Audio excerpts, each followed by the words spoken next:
Welcome. Look at me when you talk to me. Oh, okay. Welcome and welcome back. All right. In this video, we're going to get into some details. You know, everybody's favorite kettlebell skill is the clean because it's so easy to learn. Yeah, it's easy. Everybody gets it first try, and even the best of the best, you know, have no issues with it at all. Actually, that's not true. It's actually really hard. And what do we think? Maybe it's the hardest skill. Probably, maybe. Who knows? From Either way, experience. Yeah. Either way. Even though I am very skilled and I can do some good cleans, even been told I had nice cleans by one or two people in time or two. I still need some help, as anybody would. And one thing we kind of discovered, I won't say we, I would just say you discovered in one of our classes, was that I had a little bit of some daylight, I guess would be the best way to put it, in the bell path on the clean. More so about where my arm is going and those sorts. Roger, let's elaborate on what could cause that and maybe some things that could help us eliminate that. Okay. Well, the first thing is probably important to think about when you're either coaching or you're looking at your own form. Try not to get too bogged down into details. Pick up an eye for speed, pick up an eye for shapes, and look for the clues that you have in front of you. And one of the big clues that I noticed was, especially, you know, he was all black at the time, in a garage against a lighter color wall. It was really easy to spot when he was doing his clean, the elbow was flaring out a good bit. And I don't want people to think that the elbow can't flare out. It doesn't mean that we want perfection in our skills. Maybe we want to strive for it if that's your thing, but you're not going to get it. But when you're evaluating these things, you just want to look at the clues in front of you. And rather than getting super complicated, shapes, timing, space, these are the things that we can really look at. So go ahead and do a vertical and a horizontal clean. Should I face him? You should. So Okay. you're going to stand here. Hold on, let me get you set up. Okay. So what I want you to look for is the space in between. You're going to go right? Yeah, I'll go right. So look for the space in between here, this little space right there, and see what you can see. What I want you to do is I want you to do one that is a little less tight and then one that's a little tighter. Okay.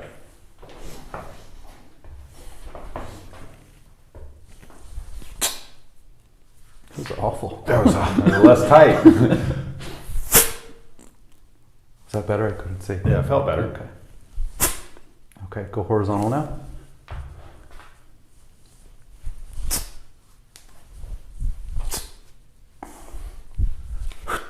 It was awful.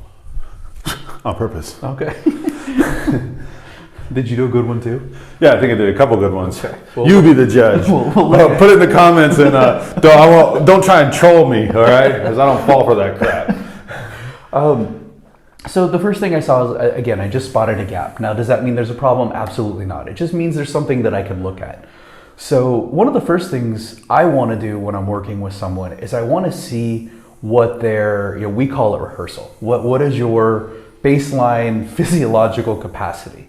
So if you look at me in this space here when I clean, my arm is as tight as it gets. I can't get my arm any closer without really dropping my shoulder and putting my body in a really weird position. My triceps up against my lat. This is as close as I'm gonna get. And as I slide back, that gap is constant. So if you're coaching me and you're trying to tell me, get the arm tight, then you're gonna get some kind of weird, unstable shoulder thing. You're probably gonna hurt me and I'm not gonna like you. Oh. So it's important before you go off on some of these coaching tangents, make sure that someone physiologically do they have the dimensions to do what it is you want them to do? So when we look at Jeremiah, he's got a little bit of daylight, but he can actually close it down, okay? We've got different shapes. I'm more of a triangle, he's more of a rectangle, okay? The difference between shoulder and hip, he's able to lock this space down a little bit better. Okay? Especially in like a rehearsal scenario where I get the Sure. pull. Which is an excellent point. Now, just because you can do something slowly doesn't mean that you can do it quickly. So when you're looking at all the moving parts of a clean, I'm not going to expect it to look just like that. I just want to know, can he get there? Because if he can't get there slow without a bell in his hand, he's not going to be able to get there fast and loaded. So that's the first thing we want to do. And honestly, one of the most important things to do is just bring awareness to the situation. Understand what you probably want to use in order to accomplish this pull. So let's talk about that. What are the muscles you can use? Some of the big ones are going to be your back and your biceps. Okay. Now, what will often happen when we see this here, we see this elbow flaring out, we'll get kind of a weird internal rotation thing going on. The lat's an internal rotator, so maybe that's trying to help. I'm not entirely sure what's going on, but it's not the greatest thing to just use an internal rotation motion in order to pull the bell back. If you look here, turn to the side. So this is the distance of his fist to his back. If he internally rotates the shoulder, you can see this fist moves closer to his body, okay? So internal rotation helps him redirect the bell. And when he does that, he can redirect the bell with an internal rotation to the shoulder. And a lot of people will do that. Same thing will happen with the snatch. We'll cover that in a separate video. So what we don't want is an inefficient pattern. So yes, he's going to use some bicep. He has to use that. We want this scap to be able to move, and we want these big back muscles to help redirect the bell. So we've got the legs going. They've got the bell floating, right? That bell is just screaming upwards. He's redirecting through here, and he wants to do this with a quick pull from these muscles here. So we want to get a little bit of awareness in these muscles. That's one of the first things we want to do, is just explain to people what they should feel and where. Sometimes squeezing in, that works. If not, once you go ahead and face me, you can get just a simple, go ahead and reach out. You can just get a simple pull back through the shoulder, okay? Get that awareness. Let's bend the elbow so the context matches, okay? Resist, resist, resist. And you can even palpate, you can even feel what muscles are are working in order to do this. Also, one thing that I want to do is I want to make sure this scap can actually move. So this whole, like your Superman, you're taking off your suit, you're putting on your Superman suit. Supposed to tell them. Can you actually get those moving? So the bottom line is to summarize this. We don't need crazy drills for this. You could do a T-Rex swing. You want to show them T-Rex swing real quick?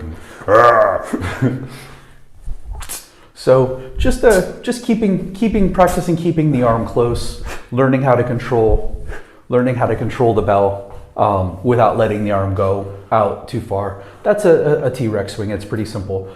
But the point in all of this is, if you're looking to solve some problems, look for very simple things. I saw some daylight. I asked him a couple questions. Hey, can you do this? He's high level. He's got a lot of body awareness. And that was really all it took. I didn't need to do anything other than say, hey, stop doing that.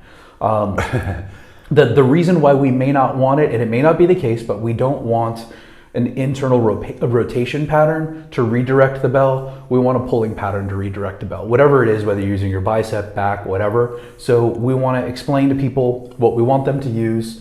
We give them a little bit of sensory awareness, squeezing in, pulling back through the back rather than the bicep. Then we bend the arm to make sure. If you start here, you may not get someone out of that bicep pattern. They may, if they're only bicepping it and they don't have the back, they may not get what you really want them to do. So that's why I like to start with the arm straight. That way they don't have the same access to the bicep because you're fully extended here at the elbow. Then you can bend it. Now that they've had the back activated, you can get them the proper context. You can use a band. You can do a lot of things. You can do some static rows. That's fine. Or do a row, hold at the top. And a T-Rex swing. The point is, again, see that there might be a problem. Give someone a little bit of context understanding, and then see if it helps. And always, video is awesome, but you've got to see how the pattern looks before and how the pattern looks after. So hit that rehearsal, check it out, make sure you can even move in that pattern. And then on top of it, you don't have to use a heavy ass bell either. Go light, get the technique right. Hey, put that on a t-shirt, Roger.